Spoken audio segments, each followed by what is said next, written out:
मित्रों, जीवन का ये रहस्य होता है कि जिस चीज़ को हम सत्य मानते हैं हम वही हो जाते हैं।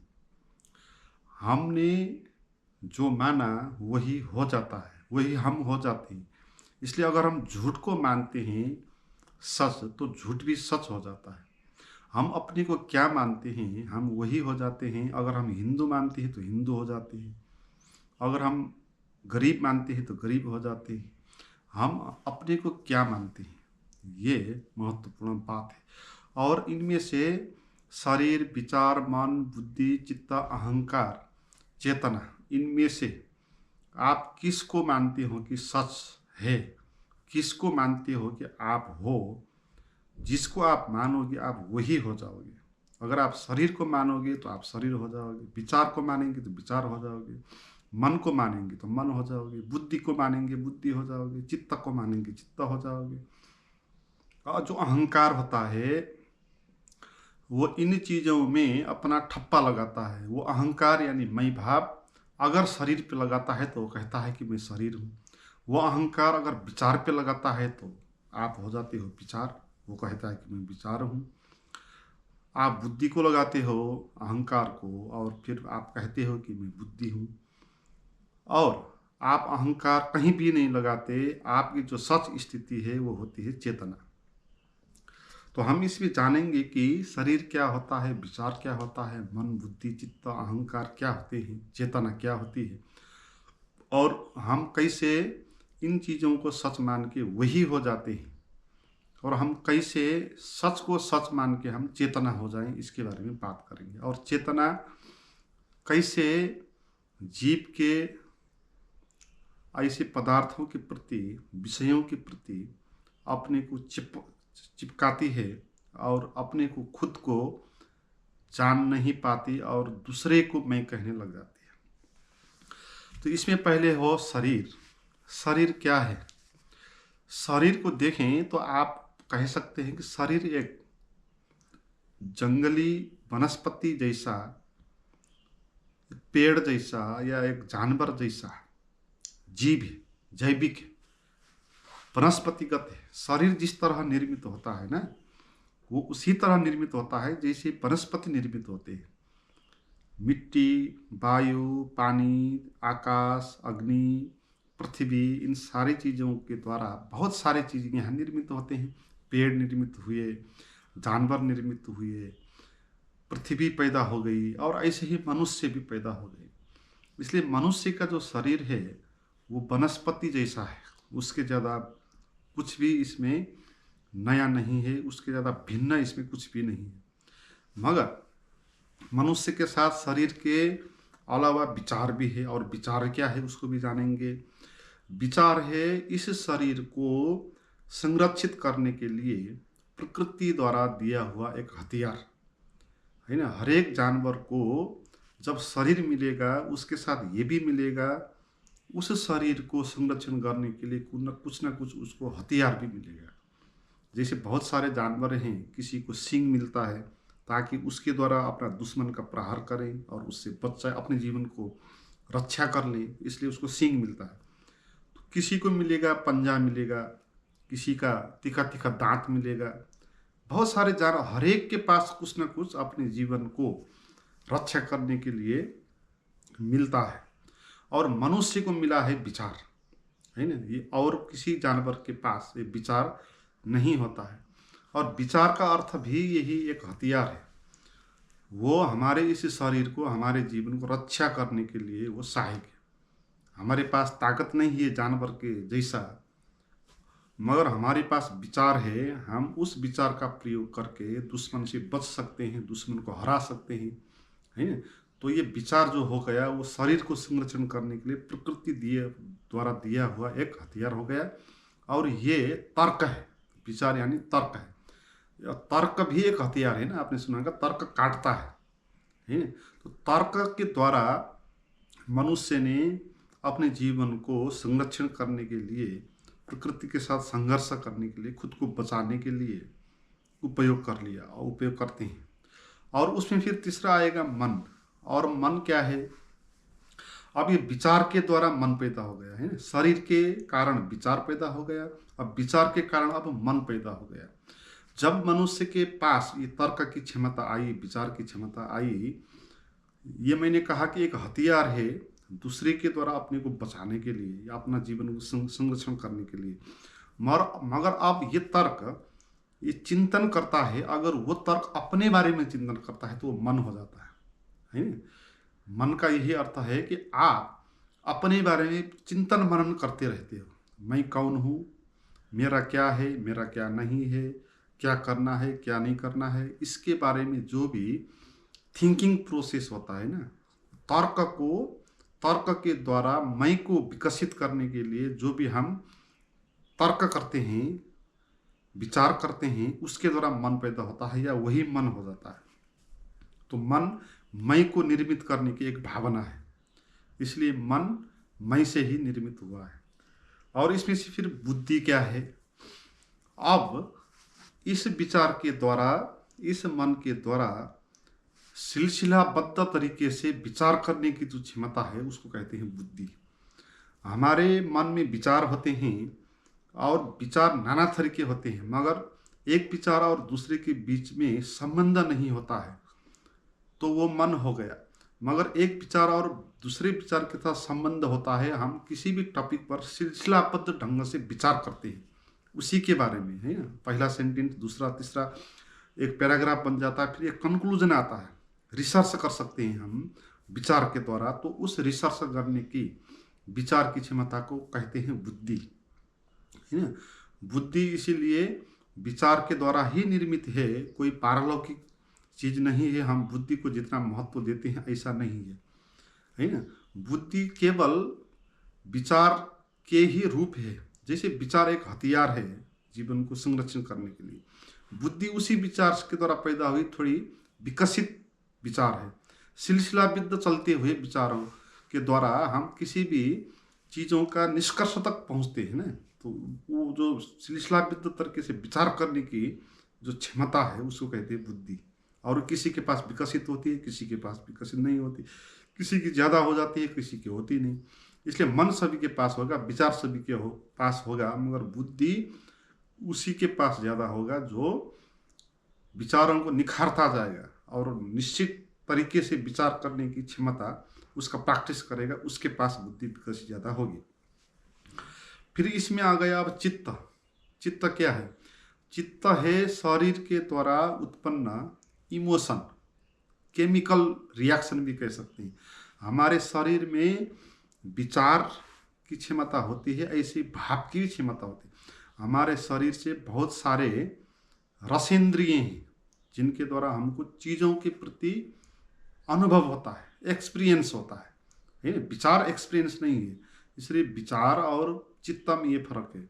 विचार लॉजिक है, चित्त फीलिंग है ना। तो ऐसे फीलिंग हमारे शरीर में बहुत सारे हैं, जैसे क्रोध हो गया, काम हो गया, लोभ, मोह, फियर, जो कुछ भी हमारे शरीर के द्वारा उत्पन्न होते हैं भावनाएं, उसको कहते हैं चित्त है ना। शरीर के द्वारा, शरीर के भीतर से जो भी संवेग हैं ना, इसी को कहते हैं ये चित्त है। और ये शरीर के हार्मोन्स के कारण पैदा होते हैं, है ना। शरीर में बहुत सारे हार्मोन्स हैं, प्रकृति के हार्मोन्स हैं। जैसे इसमें सबसे बड़ा हार्मोन्स हो गया सेक्स का, क्योंकि प्रकृति सेक्स पे जीती है, सेक्स के द्वारा पैदा होती है, इसीलिए सबसे पहले शरीर में सेक्स के हार्मोन्स डालना चाहिए, है ना। तो इस हार्मोन्स के कारण जीव क्या करेंगे, शरीर क्या करेगा, सेक्स की आकांक्षा करेगा, है ना। तो सेक्स की आकांक्षा करने के लिए उसको मज़ा आने के लिए उसमें डाल दिया है ऐसे हार्मोन्स, ताकि वो उसमें सेक्स में उतरे। और उसके कारण अब बहुत सारे अन्य भाव भी पैदा हो गए, जैसे क्रोध पैदा हो गया। अगर ये नहीं मिला और इसको किसी ने आपके पास से लूट लिया तो आप फिर क्रोध पैदा होगा, फिर लोभ होगा। सेक्स की जो प्राप्ति है वो आपके पास नहीं है अगर, तो उसको पाने का लोभ आपके पास होगा, और फियर भी पैदा हो गया। अगर आपके पास है तो कोई लूट ना ले जाएगा, तो इस बात का फियर भी हो गया, है। तो मूल दो रस है प्रकृति की, वो है सेक्स की वासना, और उस वासना के कारण और सारे वासनाएं पैदा हो गए। तो इसको कहते हैं चित्त है प्राकृतिक है। और इनमें से अब चेतना क्या है इसको समझना है। इनमें से चेतना है अभौतिक अस्तित्व। ये जो जो भी चीज़ें हमने कहा ये सारी चीज़ें भौतिक हैं, है ना, सभी भौतिक हैं, मैटर है, शरीर मैटर है, पदार्थ हैं, उसी के द्वारा विचार पैदा हुए हैं। विचारों की हम देख सकते हैं, विचारों की हम यहाँ से वहाँ भेज सकते हैं। मैं आपको यहाँ से वहाँ भेज ही रहे हूँ एक तरीके से। तो विचार क्या हो गया कि मैटर हो गया, जिसको हम पकड़ सकते हैं, देख सकते हैं, अनुभव कर सकते हैं, है ना। तो उसी विचार के कारण फिर मन पैदा हुआ, बुद्धि पैदा हुई, चित्त पैदा हुआ। तो इनमें से सभी चीज़ें क्या हो गए, ये सब भौतिक हो गए, मैटर हो गई, मगर इसमें चेतना उसको कहते हैं जो भौतिक नहीं है, जो अभौतिक है। ये इसको समझ सकते हैं आप, एक प्रेम जैसा है। इनमें से प्रेम कहीं भी नहीं है, न चित्त में प्रेम है, न बुद्धि में प्रेम है, न मन में है। जैसे आप किसी के साथ प्रेम करते हो तो जो आपको अनुभव होता है ना, वो अगर शुद्ध प्रेम हो, है ना, शुद्ध होने का आनंद हो एक, तो वो इन्हीं भौतिक चीज में से किसी में भी नहीं आएगा। वो अभौतिक है, वो पारलौकिक है, वो पार से कहीं से आता है और अनुभव होता है। जैसे सौंदर्य का अनुभव हो गया। अब जब आपको ब्यूटी का अनुभव होता है तो इनमें से कहीं भी आपको ब्यूटी का अनुभव नहीं होता, है ना। जब आप किसी फूल को देखते हो, पहाड़ों को देखते हो, किसी आदमी को देखते हो, आपको बहुत सुंदर लगा, और वो सुंदर ना आप थॉट करने से लगा, ना आपको बुद्धि का चिंतन मनन करने से ये अनुभव हुआ, ना आपके भीतर की वृत्तियों के द्वारा ये पैदा हुआ, है। ये जो आपको ब्यूटी का अनुभव हुआ, ये ब्यूटी ये आउट ऑफ एग्जिस्टेंस है, आउट ऑफ नेचर है। ये प्रकृति भौतिक चीज़ों से बाहर की बात है। तो हमारा जो होने का स्वभाव है, जब हम इन चीज़ों के भी पार चले जाएंगे और वहाँ अपने होने का एक आनंद अनुभव करेंगे, एक बोध अनुभव करेंगे, तो उसको कहते हैं वो चेतना है ना। वो सभी से भिन्न है, अलग है और इस दुनिया की नहीं है, और उसको ही जानना है क्योंकि वही हमारा सच है। मगर इसमें समस्या क्या हो गया कि हमारा जो अहंकार है, अब इसमें अहंकार क्या है इसको भी समझेंगे। अहंकार कुछ अलग नहीं है, अलग कोई वस्तु नहीं है। जैसे मन कोई अलग वस्तु है, बुद्धि कोई अलग है, चित्त कोई अलग है, तो अहंकार ये कोई अलग चीज नहीं है ना। अहंकार को आप इनमें से किसको मानते हो, मैं हूँ, तो उस मैं हूँ के भाव को अहंकार कहते हैं। वो एक भाव है ना। आप शरीर को मानते हो मैं हूँ, तो फिर आप शरीर हो जाओगे, फिर आप शरीर को वैल्यू देने लगेंगे, श्रृंगार करेंगे, दूसरे को दिखाएंगे अच्छा शरीर, है।